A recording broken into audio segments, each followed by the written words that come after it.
네, 주요 산업의 트렌드를 가장 빠르게 확인해보는 시간입니다. 오늘도 키워드 나우 환경에이셀 박희경 애널리스트와 함께합니다. 연구원님 어서 오세요. 안녕하세요. 안녕하세요. 지난주 검색량 신고점 키워드 바로 알아볼까요? 네, 사실 몇 개 없어서 빨리 말씀드릴 수 있을 것 같은데, 지난주 글로벌 소비자들의 선택은 KG 모빌리티가 다시 한번 지난 1년간 최고치 검색량을 기록했고요. 네. 무쏘나 토레스 같은 모델들이 전반적으로 인기가 늘고 있는 몫인 것 같습니다.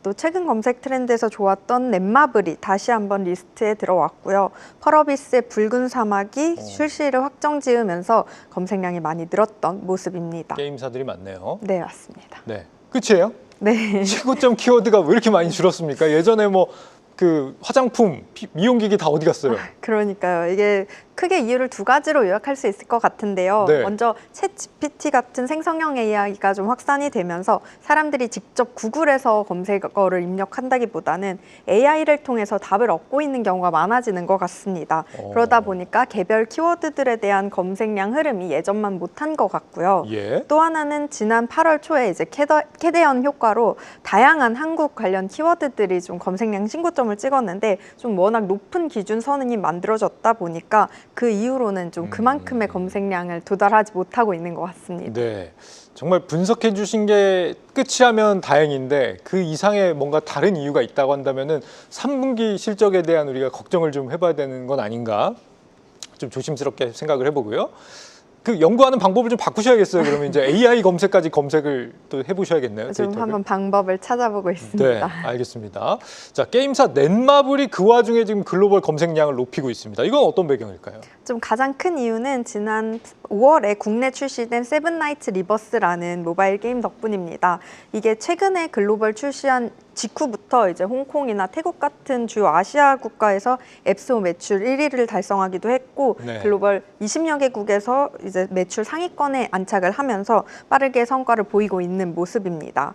넷마블은 기존 세븐나이츠라는 이 IP를 활용해서 모바일 RPG로 이제 게임을 만든 건데, 그래픽이나 뭐 게임성 이런 것들이 현지 유저들한테 잘 먹히고 있다는 분석들이 많더라고요. 이 덕분에 이제 넷마블 같은 경우는 좀 글로벌 퍼블리싱 역량이 좀 완전히 좀 강해졌다라는 그런 분석이 다시 한번 주목받고 있는 이유인 것 같습니다. 이 게임사가 보통 자체 보유한 IP가 있고 다른 데서 IP를 빌려와서 게임을 만들어서 파는 경우가 있는데, 지금 세븐나이츠라는 IP는 넷마블의 고유 IP입니다. 이게 자체 보유한 IP가 돈이 더 많이 된다고 하더라고요. 그렇죠. 근데 출시 5개월 만에 지금 성과가 이렇게 아직까지도 좋다. 일단은 좀 훌륭한 것 같은데, 넷마블이 글로벌에서 위상이 생각보다 되게 좋아지고 있다면서요? 네, 그런 것 같습니다. 최근 앱매직이라는 이제 어플의 매출을 분석한 사이트를 보면요. 네. 9월 기준으로 했을 때 전 세계 RPG 모바일 게임 탑 피처드 순위에서 상위 10개 가운데 3개가 이제 넷마블이 제작한 게임들이었습니다. 더 킹 오브 파이터즈 AFK가 2위였고요. 세븐나이츠 리버스가 5위, 그리고 8위에는 뱀피르가 올라왔습니다. 한두 작품만 좀 반짝하는 게 아니라 여러 타이틀이 동시에 이렇게 상위권에 진입했다는 건 넷마블이 글로벌 RPG 시장에서 좀 두터운 포트폴리오를 갖춰가고 있다라는 의미로 생각해 볼 수 있을 것 같습니다. 그렇네요. 투자자분들 같은 경우는 좀 단일 게임 리스크가 낮아지고 다양한 글로벌 흥행 가능성이 높은 포트폴리오로 분산된다는 점에서 긍정적으로 볼 수 있겠고요. 예, 지금 넷마블이 또 다작을 하는 게임사로 유명한데 심지어 상위권에도 이렇게 많이 배치가 돼 있다. 가장 주목받는 신작이 요즘 어떤 거예요? 네, 이제 향후 이제 출시될 좀 주목받는 신작 중에서는요, 7개의 대제 오리진과 몬길 스타다이브라는 신작들이 좀 네. 포진해 있습니다. 저는 빌려온 IP인 것 같고요. 예. 네, 넷마블은 두 작품 모두 이제 도쿄 게임쇼에서 이번에 트레일러를 공개하면서 좀 관심을 모았고요. 여기에 아직은 한국에서만 출시된 뱀피르도 있습니다. 네. 지난 8월 말에 출시돼서 이제 공식 트레일러 조회수가 300만 회가 거의 가까이 되더라고요. 예. 국내에서는 이미 상위권 성과를 내고 있는 만큼 글로벌 퍼블리싱이 이제 이루어진다면 또 하나의 흥행작으로 이어질 가능성이 높다는 전망이 나오고 있습니다.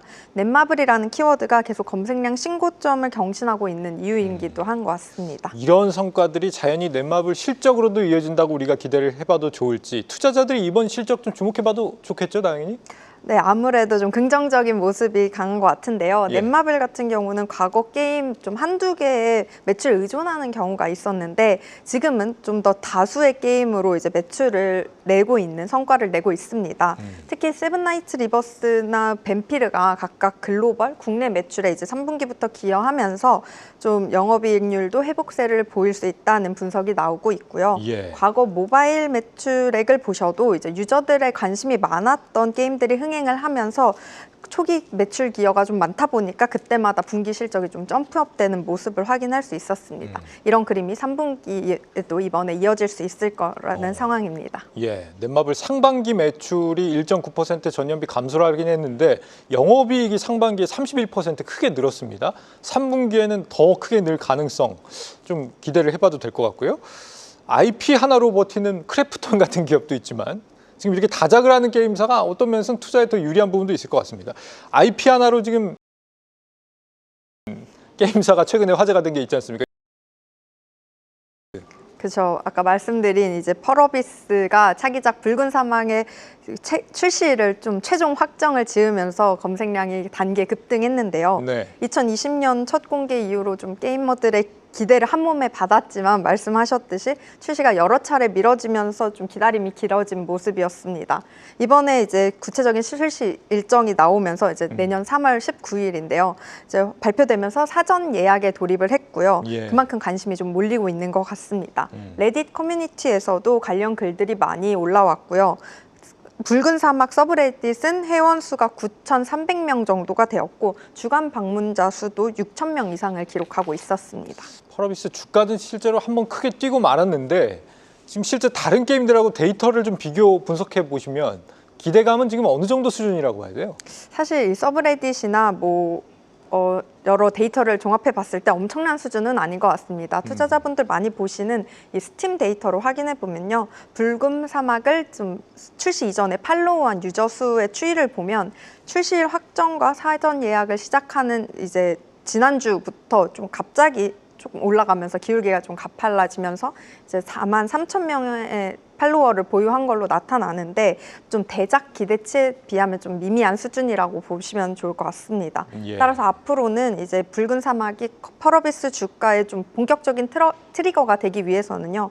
공격적인 글로벌 마케팅을 통해서 위시리스트에 담는 유저들이 많이 포착이 된다든지 그에 따라서 판매 추정치도 상향 조정되는 흐름이 나타난다면 좀 긍정적인 네. 모습을 보이지 않을까 싶습니다. 재미가 일단 있어야 될 텐데 말이죠. 네, 오늘 말씀은 여기까지 듣겠습니다. 한경에이셀 박희경 연구원과 함께했습니다. 연구원님 오늘 말씀 잘 들었습니다. 감사합니다.